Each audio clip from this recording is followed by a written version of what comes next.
All right. Well, welcome everyone. Thank you so much for being here this evening. My name is Dr. Karen Goodenough. I'm Executive Director of the NASW Minnesota chapter. And I have with me here tonight several colleagues to help us in Minnesota think about what is happening with the Interstate Compact across the country. What is it?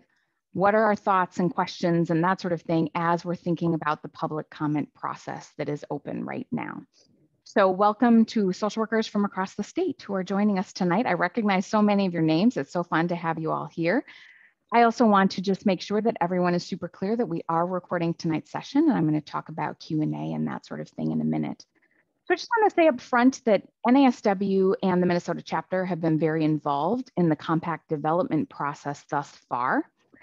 And this is a big deal for social workers. We generally, I would say, as a collective group of social workers across the country, we want to see a compact. We want to see an opportunity to be licensed in more than one state in the most simplest and easiest and ideally cost-effective way.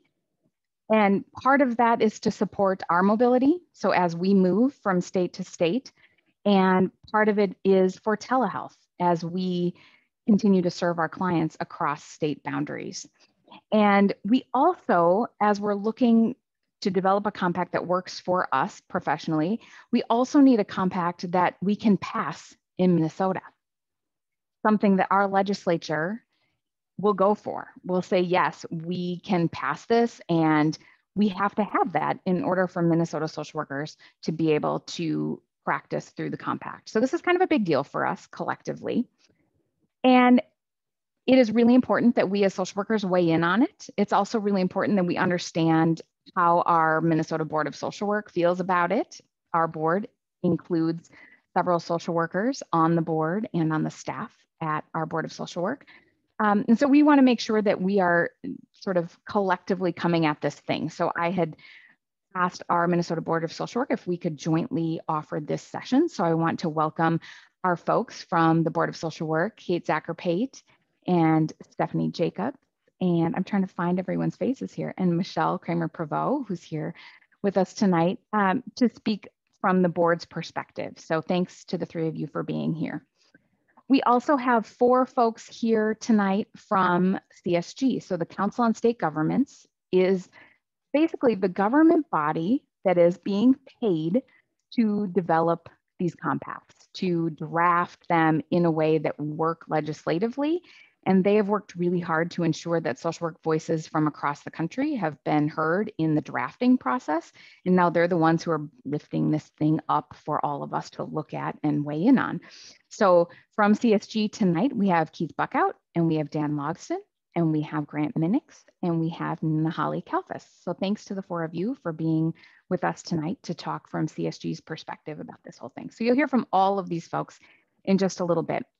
I want to just also recognize that some of you are wondering, maybe you've heard that ASWB, our Association of Social Work Boards, has just come out on Friday with the exam passage rate data by demographics.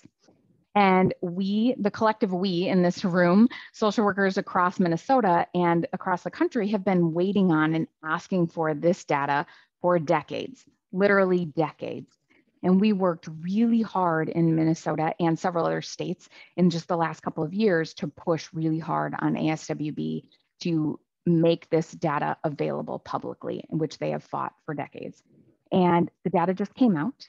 It has just dropped. You will get a link to that data and report in our NASW newsletter tomorrow. I will make sure, Shireen, you could share the link to that data tonight with everyone as well. We are not here tonight to talk about and dig into that data. I just want to be super clear up front. Like it is on our radar. It is a very important set of data informing our thinking collectively about what we do related to the compact, but we are going to hold discussion about the data itself for another time. And so just a note that our chapter will be hosting a conversation around that in the next few weeks. And so more information will be coming out about that really soon. So it's clearly an intersection between that data and the exams and exam requirements with the compact, but that's a whole nother set of conversation for another time also. So with that, I just want to say, in terms of Q&A for tonight's session, we really hope that you, as our attendees from across the state, will chime in with your questions, but I hope you will hold generally until after we've heard from CSG. So they may answer your questions up front because they've been doing a lot of these. They have a sense of what you're all wondering up front. And then our Board of Social Work has prepared several questions specifically related to licensure in Minnesota and how the compact intersects with what we already require of folks in Minnesota. So we want to make sure that CSG can answer those very specific questions, and then hopefully we'll have some time for other things you're all wondering about. So drop your questions into the chat as we go. I'll chime in if there's something timely that we need to answer right that moment. Otherwise, we'll hold those till the end. We'll ask that if you want to stay anonymous, you put your questions in the chat. If you don't mind your likeness showing up in the recording that will be on YouTube, then you can, when it comes time, you can raise your hand and ask your question verbally also. All right, with that, I'm going to go ahead and stop sharing my screen and ask that our folks from CSG jump in with walking us through kind of what we can think about related to compacts. Tell us all the things we need to know related to this compact and compacts generally. I think Keith's up. Can't hear you, Keith. Keith will work on getting. Sorry, just a second here. I'm going to pull everything up. That's great.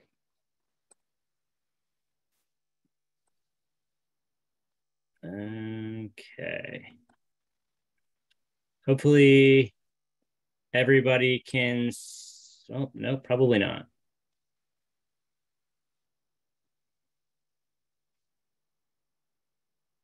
That's a great point. Better? I just want to chime in while you're doing that, Keith. Yeah, this is great. We can totally see that. And let me just say that the folks from CSG have committed to responding to our board questions in writing if we don't get to all of them tonight. So they do have several pretty in-depth questions. So just a note that we will make sure that thank you CSG for offering that, and we'll make sure that information gets shared with all of our attendees as well. So Keith, go ahead. All right. Well, I just want to say thanks to you, Karen, and to the Minnesota Social Work Licensure Board, and to all of the social workers joining us this evening. We really appreciate the opportunity to present some information about the compact and to answer as many questions as we can. So before we get into the specifics of the compact and questions, we'll take a little bit of time to talk about what is an interstate compact. So this is just a broad framework, a little bit of theory about what interstate compacts are, how they work, what they do. So what is an interstate compact?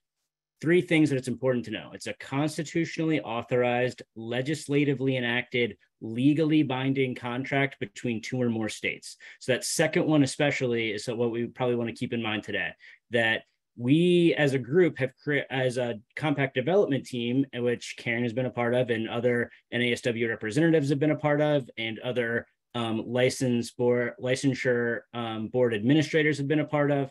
We have created model legislation that has to be legislatively enacted by each state to become a member state. And so there are compacts that exist just between two states. The first administrative compact was just between New York and New Jersey, and it created the Port Authority of New York and New Jersey. So all of the bridges and tunnels around New York and New York City, that's kind of where these administrative compacts started. They've been used historically to govern border disputes at the moment, and we're going to have a little more information on this later this year. They can also be used to do things like manage shared natural resources. So the Colorado River Compact, for those out west who are in that Colorado River Basin, that's really important right now. But what we're talking about is administration of regulation. And so, and that usually concerns multiple states. And so in this country, every state licenses social work, at least at some category of practice. And so that's a pretty good foundation to jump off to build a compact from. And so the best example to understand sort of how a compact works and how sort of a model for how the social work licensure compact works is just that image that's on your screen there on the slide of a driver's license. There are a lot of people who assume that the way that you are able to drive with your home state driver's license in every other state is that there's a federal law. There's not.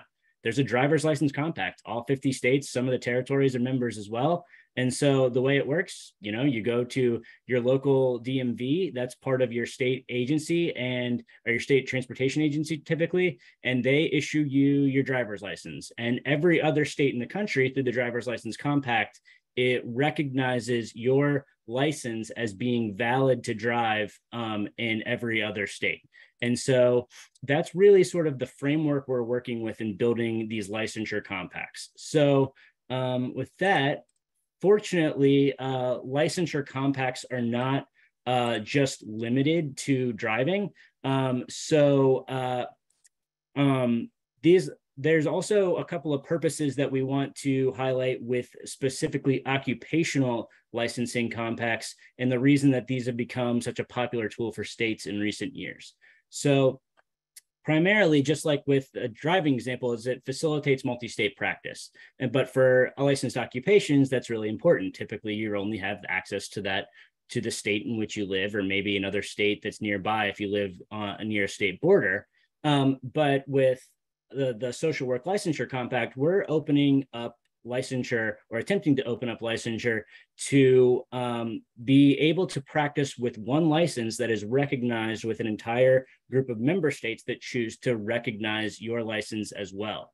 And so it's important to note that this doesn't remove the power of a state to issue single state licenses. They can continue to do that. States can continue to maintain the reciprocity agreements that they have, but this is just an additional pathway where a licensed practitioner can practice in every single compact member state without having to go through each member state's licensure process. And so it's a big benefit.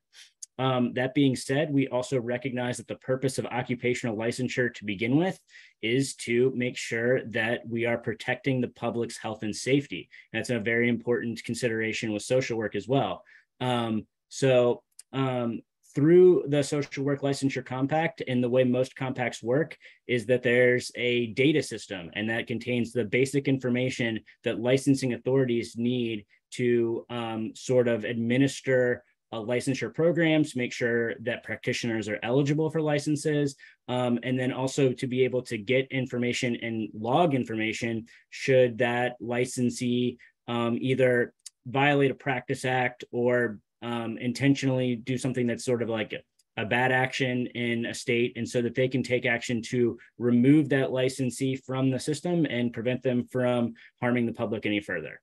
And then lastly, a major consideration for the social work licensure compact, and I just mentioned this previously, is scope of practice. So we understand that there's good uniformity in the states for the basic pre-licensure requirements for the various categories of social work licenses. And we're going to focus really on 3 with the current draft of the social work license. That being said, we leave each scope of practice up to the member state. So in the case of Minnesota, if Minnesota chooses to join the compact, they'd be able to issue interstate compact licenses to their qualifying licensees. But once, when those licensees are practicing in Minnesota, they're subject to Minnesota's scope of practice, but that scope of practice does not travel with the social worker should they go practice in another state. So for instance, let's say if they go to a neighboring state, let's say Wisconsin, the scope of practice, if Wisconsin is a member state, would be, if the client is located in Wisconsin at least, would be Wisconsin's scope of practice. And so that's really important to remember. There's also some statistics at the bottom of the slide there. You can see that licensure compacts have been a really popular tool for states over in recent years, and really seem to be working well for both licensure boards and licensees. As I mentioned, they've been, as you can see from those statistics, they've been a really popular tool. This slide just shows a few or at least believe actually all of the active occupational licensing compacts, the most popular of which, and the one that the social work licensure compact in its current draft probably will get compared to most, is the Nurse Licensure Compact, because it also uses a multi-state model.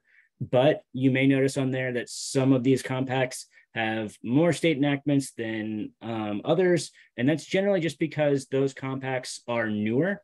It takes a little bit of time to gain momentum to get these state enactment totals a little bit higher. As states kind of get used to them, they see that it works for other states, they're more willing to join. And so that's something to keep in mind as well when we discuss the Social Work Licensure Compact. Once it's out of the gate, we hope we get to the state enactment threshold and get set up and it's working really well and everybody wants to join, but sometimes it can take a little bit of time. Keith, can I just weigh in? I don't know if you were planning to share any history of Minnesota compacts. And if not, I had not. Well, we know that Minnesota is a member, and I will, that's part of this slide.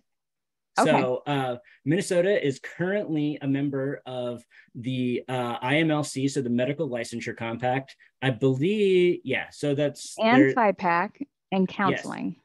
Yes.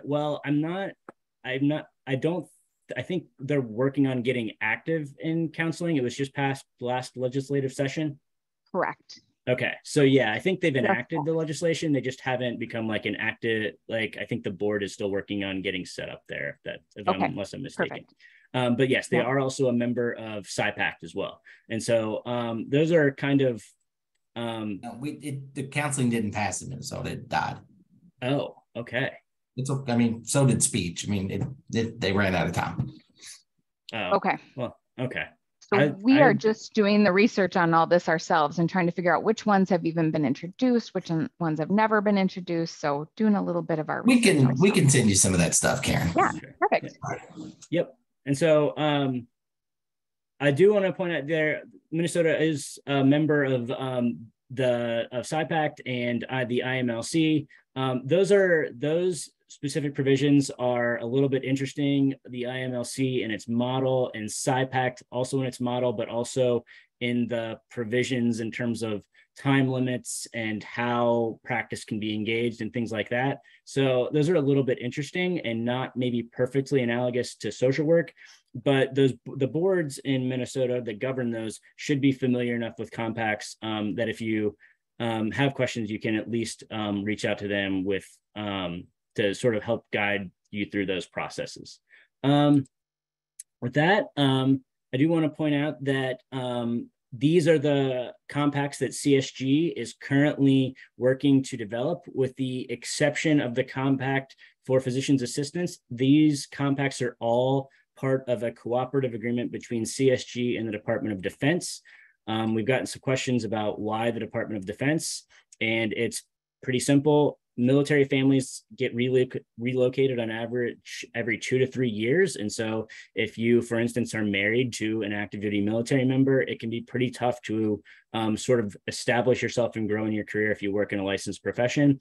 And the Department of Defense wants to make sure that families can stay located in the same place, and so that spouses can travel and continue to practice. And then also that the Department of Defense is able to retain all these service members that they've invested a great deal in training and equipping when they move them to new duty stations. And then that those service members don't say things like, well, I really would like to re-enlist, but I really want to help my spouse in their career. It's time for them. And so it's an important initiative for them. With that, we want to talk a little bit, and this is just briefly so we can save as much time for questions as possible, about CSG's compact development process. We hear from legislators all the time that they hear from people who may be opposed to a bill. They just say, I just don't like the way that this is drafted, or I, just can't stomach this provision or something. And they can hear that and they can still support legislation, even though it may not be, they're able to not let the perfect be the enemy of the good. But what legislators often can't stomach is hearing this was a closed process. It was written by a bunch of people in a back room. Stakeholders never got to weigh in. That is not the way we actually draft these compacts, and it's important to note. And so I'm not going to go through this whole slide. We're just going to focus a little bit on phase one.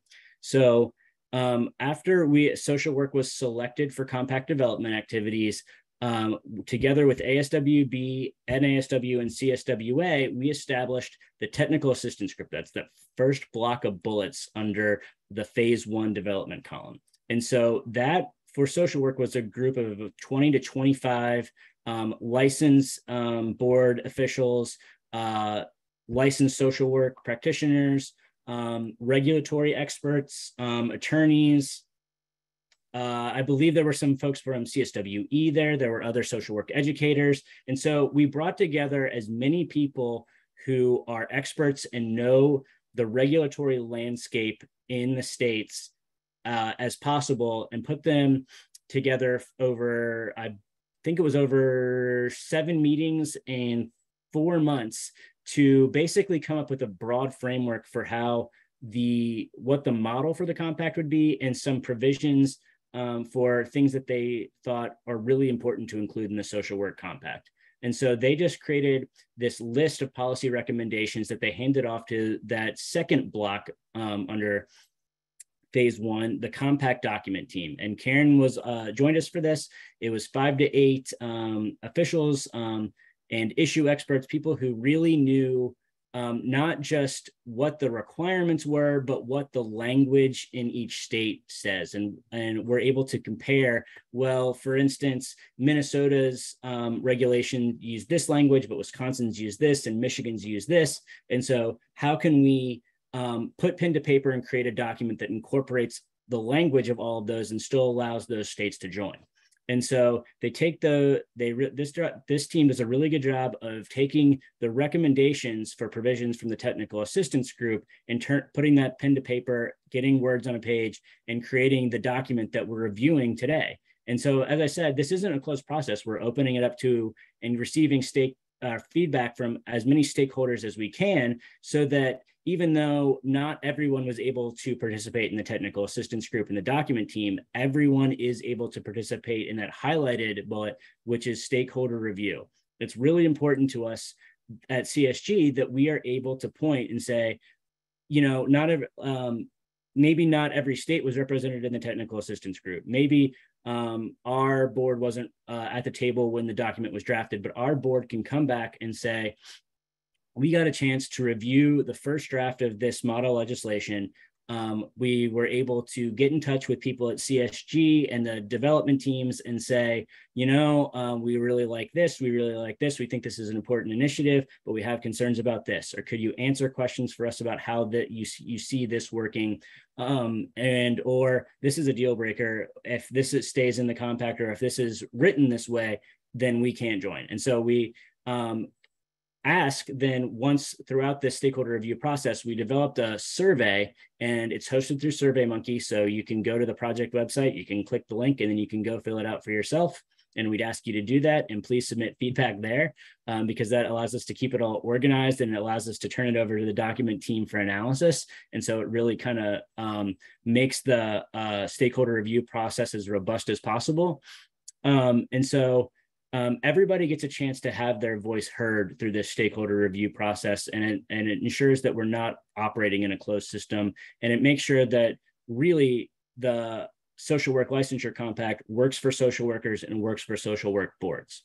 So with that is about as much, I think, background as we need to get into for compacts and how the social work licensure compact was created. And so we want to leave as much time for questions and to provide additional information. And so with that, I'm going to sort of end my screen sharing here and hand things back over to Karen.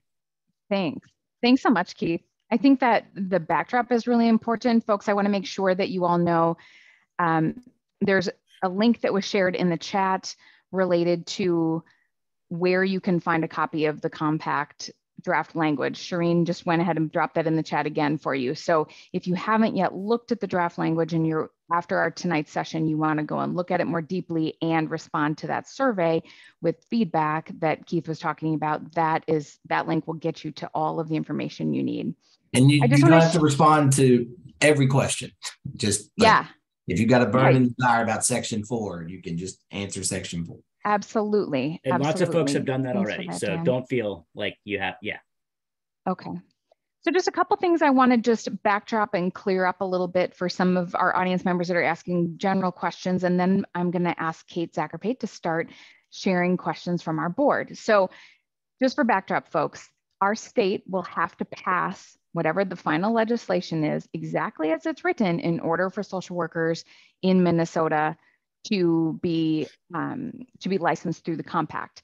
Now, we would like our Board of Social Work to like the legislation, because the first thing our legislature is going to do is ask the Board of Social Work, do you like this? They'll also ask us at NASW, but they definitely want to hear our Board of Social Work say, yes, we're okay with this, because the board's the one who's going to have to do all the paperwork and management and that sort of thing. And they always ask our boards. Just a note, you can still continue to get licensed in your home state and any other states. You get licensed in Minnesota, and you can still get individually licensed in any other state you want to be licensed in, even once the compact's in operation, just like you can right now. So if you just want to be licensed in Minnesota and Wisconsin, say Wisconsin's not in the compact, you can just get standalone licenses with both of those states, but you have to comply with both of our licensing board's ongoing requirements, like your CE requirements in each individual state. Through the compact, you are able to get licensed in Minnesota, get access to the compact states, whichever states have passed it in their states, and you only have to comply with the ongoing CE requirements of Minnesota. And that is a win, I believe, for social workers. You also ideally will only pay one fee for your Minnesota license and one fee for your compact license. We're not sure how the fees are going to work yet. We're going to talk about fees, but it will save you from having to pay all of those individual license fees in all of those states. Just another note that gets asked a lot, it will be some time before this thing gets finalized. Even once it's finalized in our, the drafting process is done and the final piece goes out and we can all take it to our legislatures, it has to be passed in 7 states before the Compact Commission gets going and sets some rules and gets the data system going and all of that. So we're talking some time before people can get actually licensed through the compact. I've heard your team say somewhere in the realm of 18 months-ish. I don't know. 12 to 14. That, Dan? Yeah, 12 to 14 from the first meeting.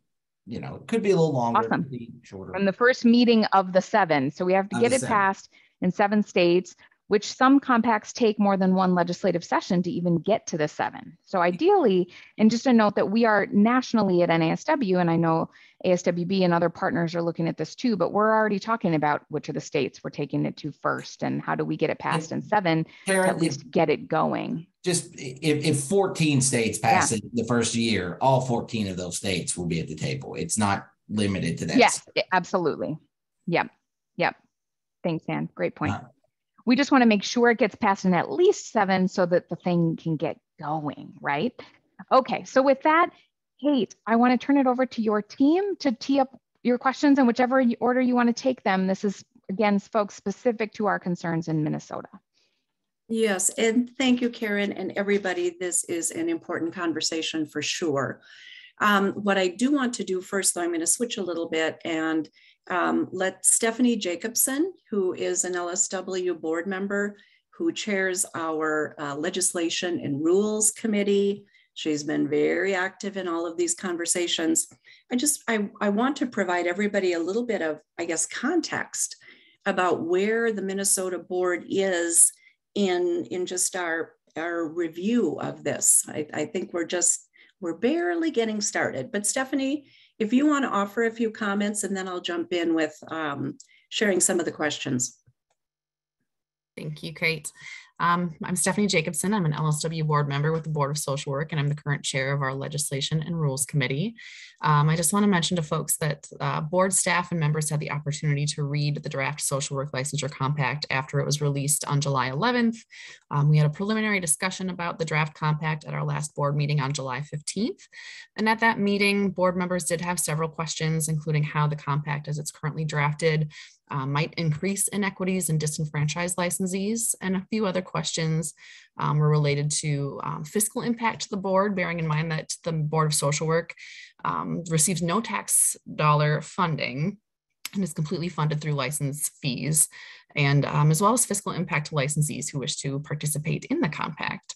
So we are, of course, required by law via the Minnesota Social Work Practice Act to protect the public through licensing and regulation of the social work profession in Minnesota. And we are strongly committed to social work regulation that addresses and sustains diversity and equity and inclusion. So we have not yet taken a formal position on the current compact draft, and board staff and board members will continue to review the draft compact and engage in additional informational sessions and continue discussion during and following CSG's public comment process. And then as far as my role, the Board of Social Work's Legislation and Rules Committee will continue to review and assess the proposed compact at its monthly meetings. So that's just a really high overview, and I'll let Kate dig into more individual and specific questions that the board has. Thank you, Stephanie, for providing that. And again, I'm Kate Zackerpate. I'm an LSW and the board's executive director. And I guess the other thing too, just sort of as background, you know, as I said, the board has just started to really review this, get exposure, begin discussion.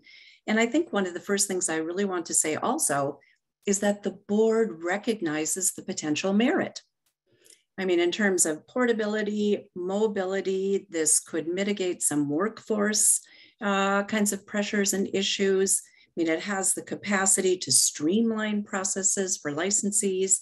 It has the capacity to create greater access for clients. You know, so I mean, just want to put that out there that the board recognizes potential merit, you know, and then again, you know, as I think everybody has sort of started to allude to, at the end of the day, you know, this is regulation, and it is the board's obligation under law to be able to implement the regulation. And so I think a lot of our questions so far, you know, are about sort of what is this? We want to be sure we understand it. We want to participate in these conversations. And, you know, we found that at our first board meeting, July 15th, we sure had more questions than we had, I think, a full understanding, you know, which I think makes a lot of sense. And so, you know, I guess what I want to do today, and I know this is a short time, I know there's a lot, we will have to create opportunities to continue to dialogue and get questions answered. And what I want to present this evening, I think, are just sort of the first reaction questions.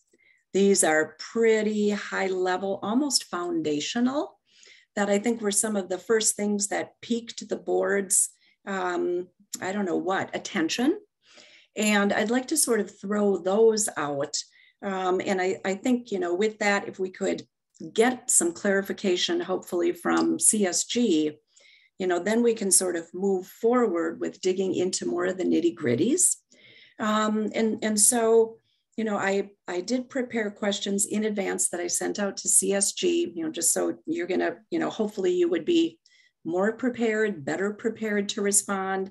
I imagine you've been hearing these questions already. I highly doubt that we're the first ones to bring them to you.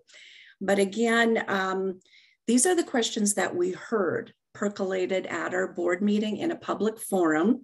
So I feel very comfortable bringing these forward tonight. You know, sort of as board questions. And again, to really reiterate what Stephanie said, the board has not taken a position. And so I'm surely not representing the board's position at this point. So moving to the questions.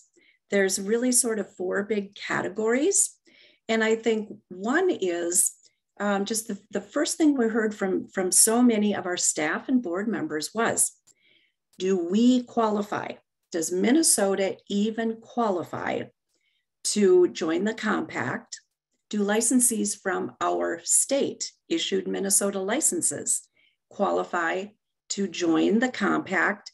Because the reality is Minnesota issues several, and has over the course of time, issued several different license types that don't align with the 3 license types that are identified in the compact draft legislation as qualifying. You know, again, as I looked at that, the qualifying licenses in current draft compact language actually align identically, pretty much identically with ASWB model law. So in Minnesota, translate, to connect the dots. So that would include our LSW, our LGSW, and our LICSW, bachelor's, graduate, independent clinical. So when we saw that, here's the big question. And again, this kind of comes back to what we talked about earlier, that qualifying national examination.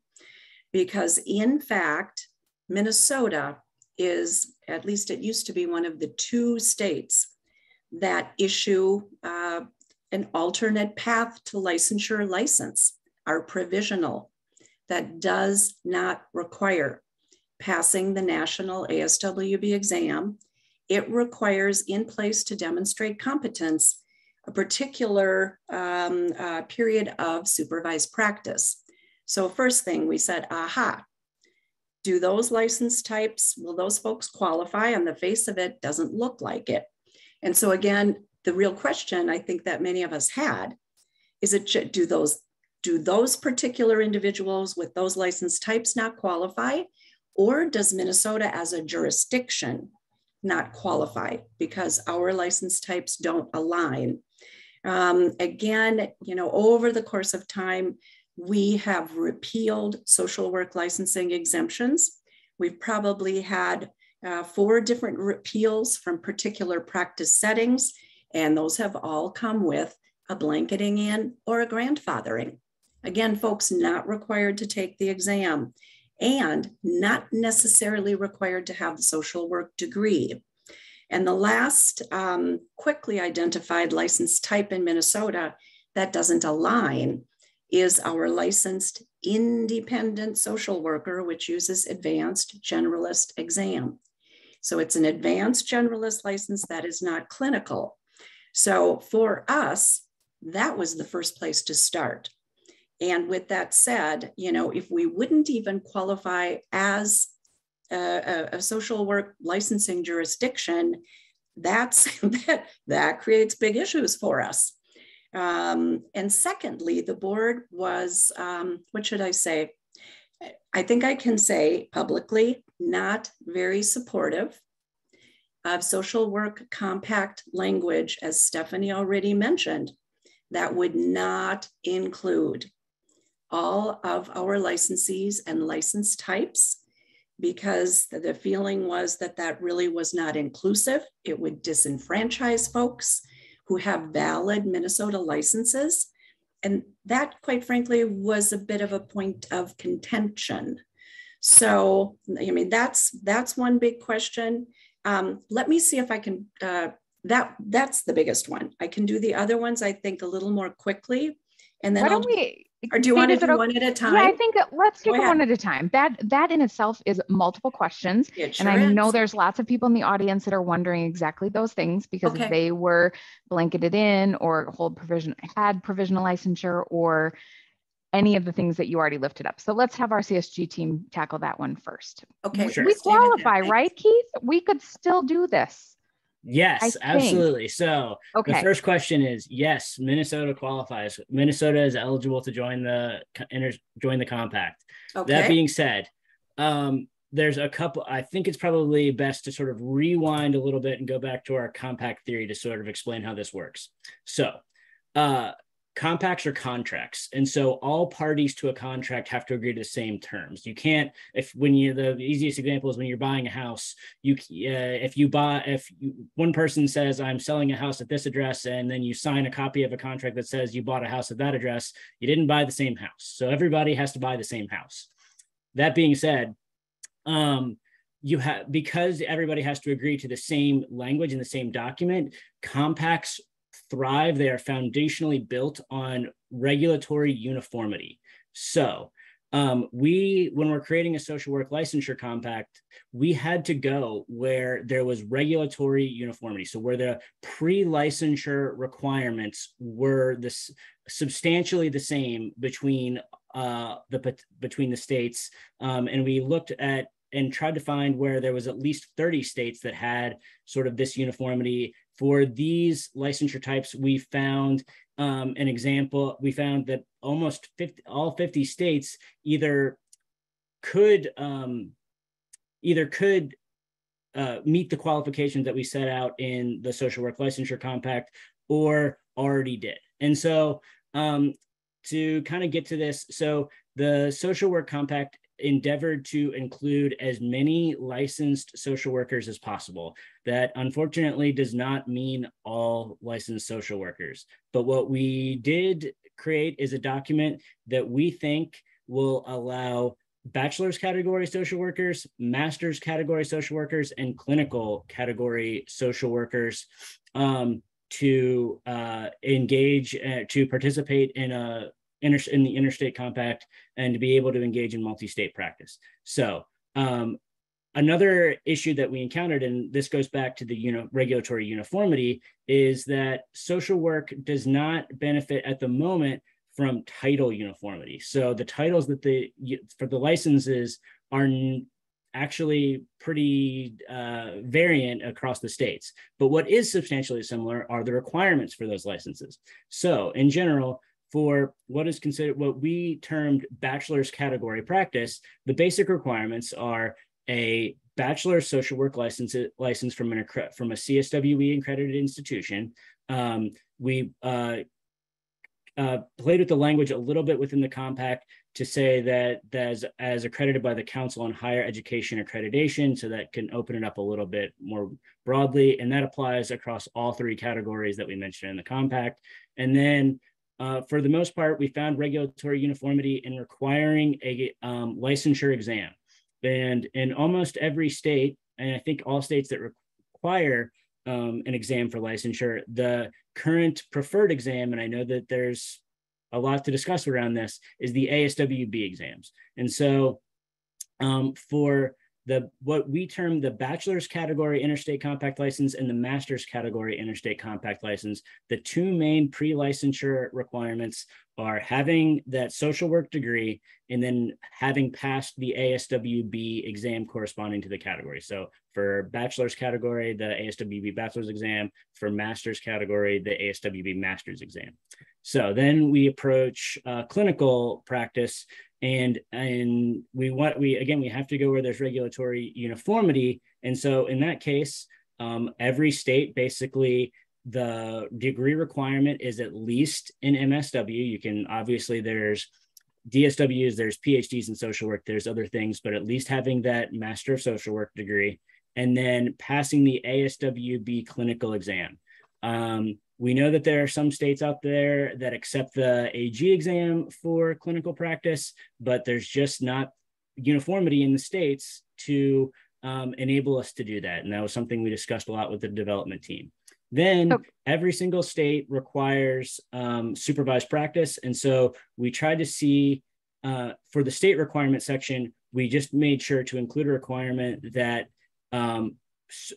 postgraduate full-time supervised clinical practice is a requirement. And then in the licensee, the practitioner section, we specified that to be eligible, a licensee would have to reach the 3,000 hours or 2 years, because states kind of use those interchangeably for a clinical licensee to be eligible to use the Interstate Compact. So we kind of stripped away the license titles and we went with there's uniformity, and those are the pre-licensure requirements. So Minnesota is eligible. And can I translate just slightly? That's great. It's awesome. And you're saying a lot of words that may mean something to some people and be confusing to others. So I'm just going to translate back into Minnesota language. So if I'm hearing you correctly, Minnesota generally qualifies in the sense that our legislature could pass this draft legislation and we could license some people through the compact. Correct. When we think about our LISWs, those with that independent non-clinical licensure, they could be licensed at the master's level because they took the LGSW exam. Yes. They took the master's level exam. They qualify under that level generally. I know, Kate, correct. I see your face. We would have to do something in our language to make that work, but they meet all of those qualifications at Correct. the non-clinical master's level. Our provisional licensees would not be eligible Correct. because they did not pass an exam. Correct. And anyone, and reminder folks, this is based on the way the draft is written now. So if you are hearing me and you're like, I don't like that, we should change that, then that's the feedback you need to give to CSG. So our provisional licensees who did not pass an exam would not qualify to be licensed through a compact, this compact Correct. currently written. And anyone who was grandfathered or blanketed in, so when we rid it of an exemption, or when we first got licensure in Minnesota, which there's only a handful of people left who haven't retired yet, who hold a license from that initial set of licensees, there are those folks who did not take an exam in order to be licensed. They would not qualify the way that the current draft is written. However, there is a caveat in the draft that allows a provision that the commission could change the rule. They could allow some way for people to come in. Am I right, Nahali? Maybe that's why you're raising your hand, Nahali. You want to speak to that? I do. Specifically, okay. First of all, I appreciate everything that's being said here. There's obviously a lot of interest, and there's been really serious thought about it, which I really appreciate. With regard to the definition section of the legislation, when we speak to a national qualifying exam, there's a little wiggle room there that says, or other competency assessment. I think Keith's going to try to pull it up for us. And that was intentional. And that's intentional such that when the actual member states who choose to enact this in their state, when they come to the table, they get to draft rules. Now, they can't draft rules that are outside of the guardrails of the compact. It's just like with your state board work. And I still, in addition to my work with CSG and about 3 compacts that I'm involved with, I also still represent a North Carolina licensing board. So it's no different than your rule promulgation in your state at the Minnesota board, which is we need to have authorization and cite to that authorization in the Practice Act. Here, it's the compact, in order to promulgate the rule. So the intention by including or other competency assessment approved by the commission is a placeholder so that there is some authority there to promulgate a rule that the majority of the members of the commission that would be formed agree to. The reason this isn't done in the first instance, and the reason that some of the language seems broad, maybe not as to governance. I mean, I feel like governance is pretty well covered, but seems broad as to some of these instances, is by design. That's deliberate, to allow for those member states who decide to enact to come in and to draft those and promulgate those rules. We're going through this with one compact really hardcore right now. Another one's coming right behind it. So speech path and audiology, occupational therapy, working very hard. I've sat in on probably 6 nurse licensure compact rules committees because I do their governance training. And I can tell you the work of rules committee is huge, because what you do, that's where you go and you fill in the blanks. You fill in the blanks for what makes sense for the majority of the member states. So that's sort of a placeholder for a potential to think about something different than just, and there are many compacts that only say exam, period, and they end at that. Yeah. This one doesn't, because the advisory group didn't want it. Yeah, I hear you, Nahali. Kate, I see your hand up. I'm going to turn back to you in a second. I want to keep us moving. We have a lot of questions to answer tonight. And so I think this answers the big picture of this larger set of questions. I do think there's some concern we've heard from folks related to who is part of the commission. And I know that is a bit outside the scope of, I think, what our board has posed as questions here, but we'll come to that if we have some time. Kate, do you want to lift up our next question? Yeah, thank you so much. And we could go on for hours. And I am conscious watching the clock just go quickly. I have 3 other kind of big categories of questions, and I think I'm going to shift around a little bit to maybe one that may be sort of most on everybody's minds, and that is about sort of impact. Impact to operationalize all of this. What is the impact to the board? What's the impact to licensees? And, particularly around fiscal impact. So that's the one I want to do. And just sort of as a placeholder, I'm just going to throw out, and I think this is for a different conversation. questions about the adverse actions, which I think is, that one's really difficult. You know, in terms of adverse actions, the good standing kind of requirement on your license, and how jurisdictions would process complaints, and you know who does what. So that I think is that's a whole different conversation, and I think that takes us a bit in the weeds. So there is that one. We'll put that in the parking lot for now.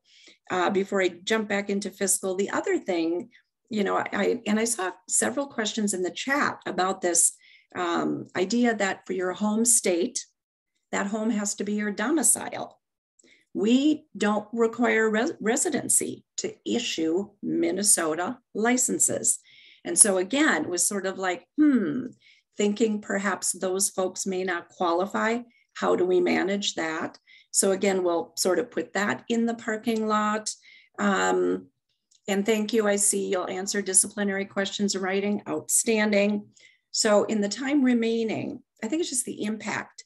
I think this will take some work. Should Minnesota be interested, or any state that does, operationalizing, managing the data transfers, building, adding to that technology infrastructure. We're wondering things like, how are the fees managed? As a member state, is there a member jurisdiction fee that is paid to the compact?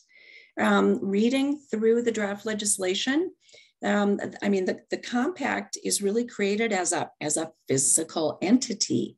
How are they supported? What are the sorts of fees that could potentially be asked of licensees? You know, and again, I don't think Minnesota is unique. All of this has to be run through legislation. We need hard data on fiscal impact, new revenue, new expenditures. It is looked at under a microscope. It takes some analysis. And at this point, I think, well, me for sure, I just have no idea what the scope could be. I don't know what impact is. So both the work for the board and the cost to the board potentially. Yeah, all the above.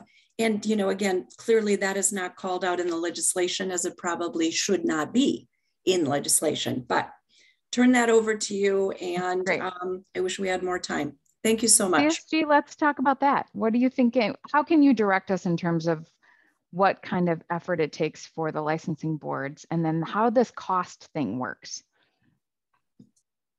Okay, so I guess Dan, I think I'll probably ask Dan to jump in at a few different places here, but it's hard to give exact answers to this because it will ultimately depend on which states join the compact. Because if you're a state that joins the compact, then you get a say in the rules. And also when you're a state that joins the compact and are committed to issuing interstate compact licenses as one of the licensure authorities, you get to set the fees for what you charge for those licenses. So it's one of those things where we can't give the hard data just yet.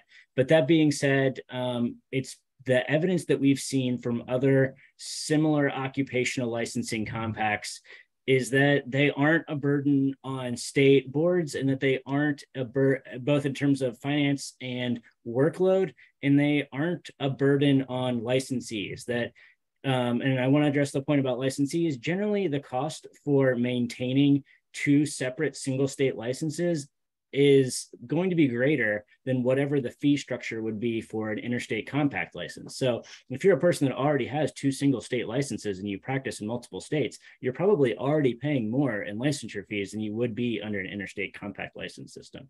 And so with that, I see Nahali has her hand raised. So I'll go to her. She's our counsel for the social work licensure compact, and she knows everything there is to know about. Well, certainly not everything, but I will say the first thing I want to back up and just remind everyone is this is a choice. A social worker can choose to participate in this compact or not. No one is saying that you can't continue about your traditional method of getting a single state license in every state you want to practice in. This is but only an additional pathway. It's an alternative additional pathway, which is part of why when we hear about other modalities, we're fine. So long as they're not in conflict and they don't confuse professions, that's good. We want all the pathways because ultimately boards exist for one reason, and that's public protection. So greater access to competent care is what legislators respond to. That is just the truth of it is, when Dan and I are out doing legislative testimony in all the states, what they want to hear about is access to care. How's this a recruitment tool to bring people into my state, to keep people in my state, to recruit and retain talent? How do we address the issues that your profession probably above all, you and nurses? I mean, if COVID hasn't been the most unbelievable study on the need for access to competent care, I mean, it's your profession in nursing, in my opinion. But in any event, but another pathway. With regard to the expenses, I don't like speaking anecdotally because I'm not trained to speak anecdotally. Having said that, the Nurse Licensure Compact Commission has an ad hoc research group that they've recently convened. They've been gathering research for years with regard to fiscal impact on boards. And as your chair is quite right, the vast majority of boards don't take, they generate their own revenue through fees. They're self-funding. It's terrifying. The board I still represent in North Carolina, terrified. They hated the idea of the compact. It was understandably, my board ED, she said, what are we going to do? We're running on a shoestring here. And, it's very concerning. All of those are valid concerns. What the research from nursing will met out, I can't speak to it because it's not out yet, but what it may met out hopefully in time before we actually move into the states to try to pass the final legislation, because we're not there yet. You got time. We are not there yet. When this board talks about we're in the infancy of this, of course you are. You've just been given the initial draft. I mean, the fact that you're at this level is really kind of impressive because we've just started this process. So what nursing has found is that all of the boards that were super concerned about their budgets based on an impact for people who may choose to utilize the compact instead of renewing a single state license, what they found was, oh my gosh, it was a de minimis fiscal impact because we have so many people who just want a single state license. And then they found some economies kind of scale because what their staff is now not doing, and there's no change in issuing a map, and that's the compact language, a compact authorization to practice. It's not any different than reciprocity. You don't have to be domiciled in Minnesota to do it. You have to be domiciled in Minnesota in order for that to be your domicile home state. But you can come from another compact member state and utilize it just like what you're doing now from an administrative standpoint. Same. The difference is with the compact, or what the EDs like, is that they're not having to do primary source verification. And the reason they're not having to do that is because the data system that is the brain of the compact holds that information from the home state. The home state is charged with primary source verification, and that's monitored and audited. Background checks, exams, and right. So now the data system holds that, and then the state that's not the home state goes, oh, okay, yep, you got a green flag, you can go in the data system and you issue it. So your staff is not burdened with the time of having to do primary source verification, which is ridiculous in some instances. What I see our EDs do is really, it's hard with transcripts and trying to interpret things. So in any event, you have that. Every compact allows each member state compact to charge a fee for the compact, in your case, multi-state authorization to practice. So it's not like you lose a fee altogether. It's not like if that convert from reciprocity now goes to compact, you don't lose that fee. Every compact allows for the states to charge a fee. The compacts don't typically set out a set fee.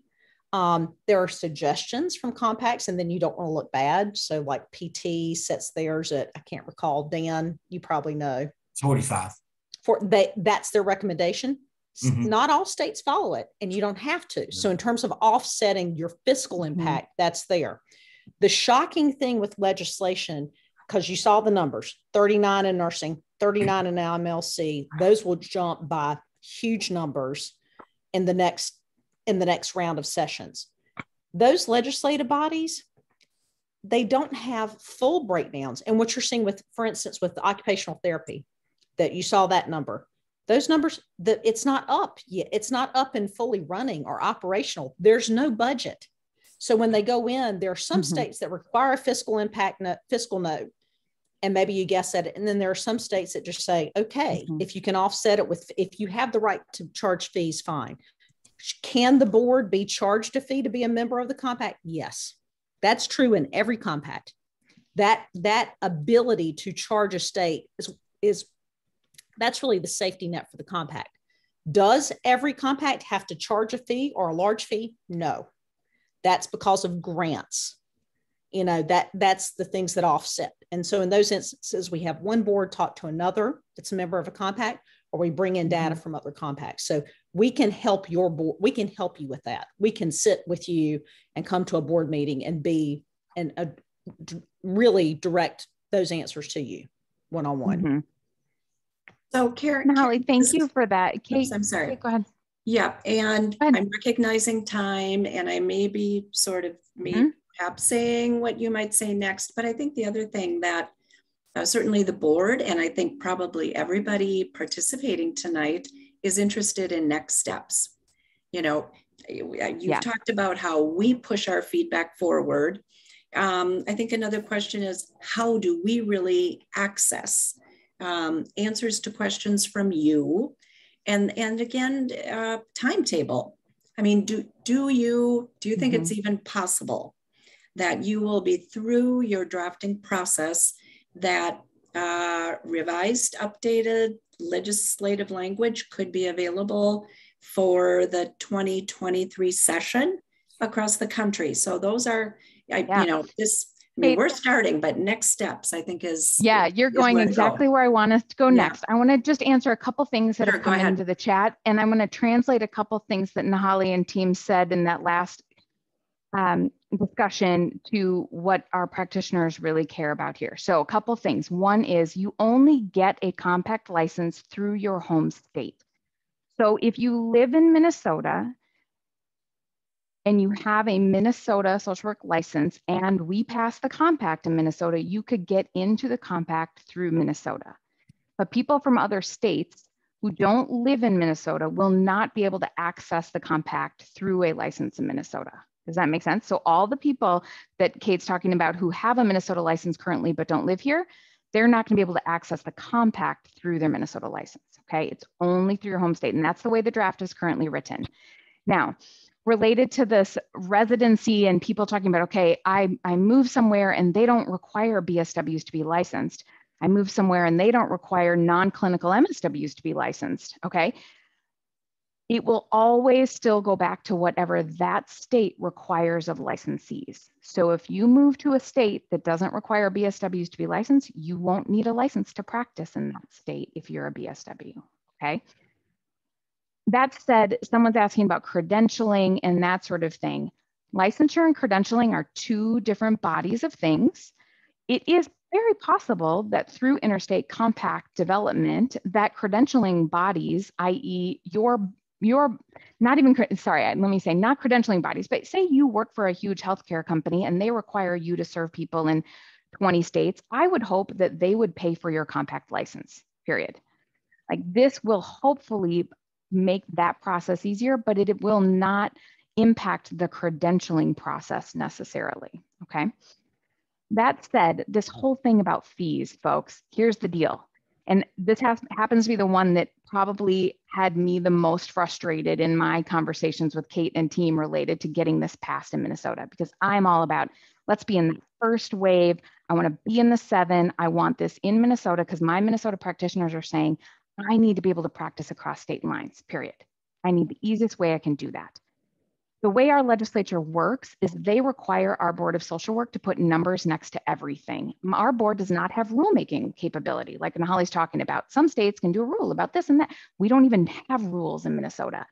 Everything is done legislatively, which means that in order to pass the compact in Minnesota, Kate is going to have to know exactly how much our board is paying per licensee and what they need to charge licensees in order to do all this paperwork and stuff. And at this point, based on what they currently know, they do not know enough to say what that amount is, which means we likely cannot get this passed in Minnesota until some of those questions are clearer. I'm giving like the Cliff Notes version of this, folks, but this is am I about right, Kate? Like that's what I'm hearing from the way things work in Minnesota in particular to pass legislation. We also have to pass something that has fiscal impact in a budget year, which means we have to pass it in 23. And if we don't pass it in 23, we have to wait until 25 or 27, which is a bummer.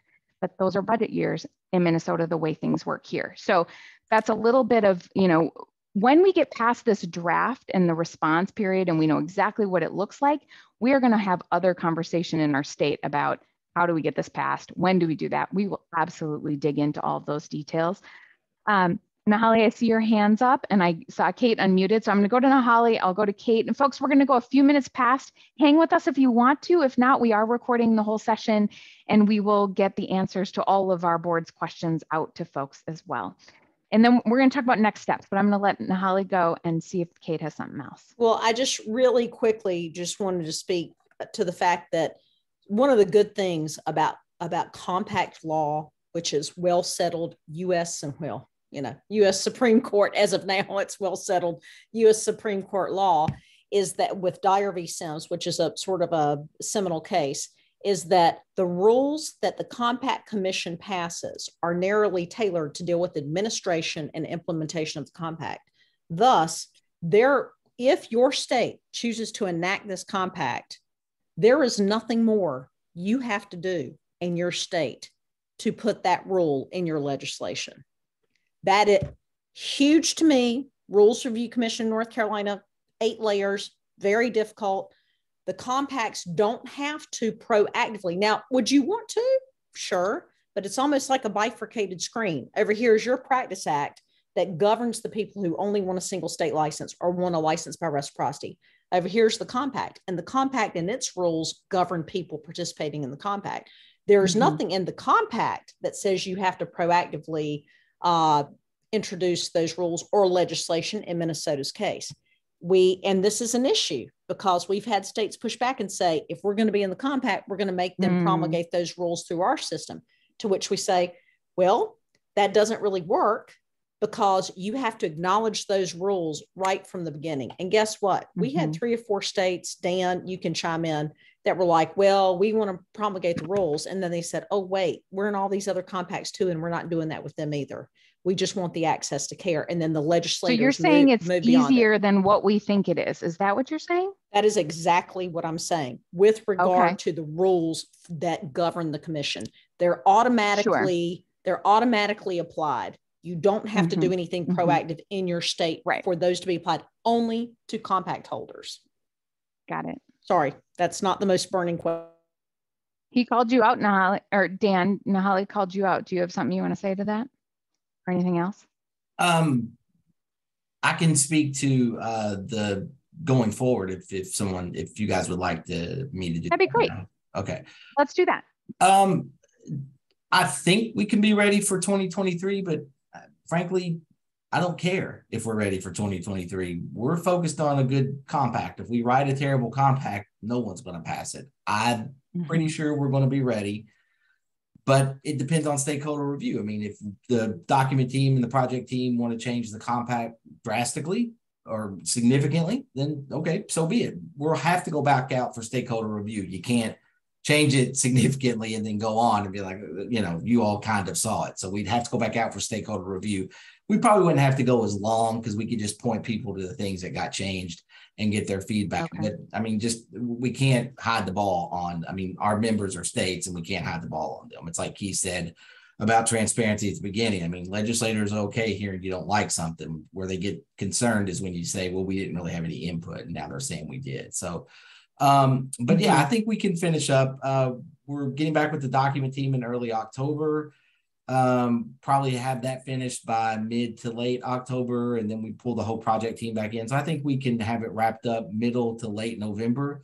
We'll work on 2 paths because, you know, we have to complete this work for the Department of Defense Cooperative Agreement anyway. We'll, on another track, we'll be getting ready for the sessions, but we may not finalize a document until late December, maybe even early January. I don't think that's going to happen, but it could happen. It happened with counseling. I mean, we didn't finish up counseling until the end of December. So they got a late start on the legislative sessions. They only got 2 that first legislative session. So that's just how it worked out.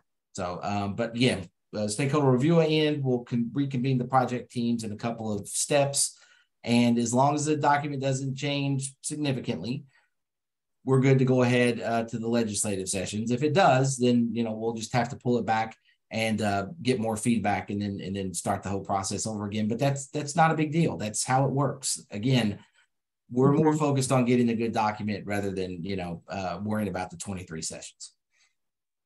And I think that brings up a really good point, Dan, that once this thing is finalized and states start passing it, it is a done deal. It is very hard to change compact legislation once states have started passing it, right? I mean, yes. I've heard many of you say this over and over again. And so that's part of the reason to make sure that we up front are weighing in during this stakeholder review process so that we can incorporate any shifts, changes that we want to make before it starts getting passed.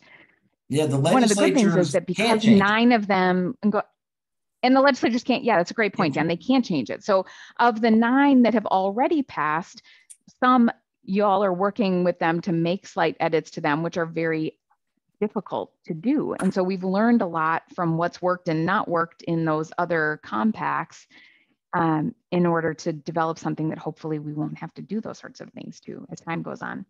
I'm seeing some comments in the chat. Y'all are having a conversation amongst yourselves about what you'd like to put into that public feedback process. So let me just reiterate what the process is from here. The public feedback process is open for any of you.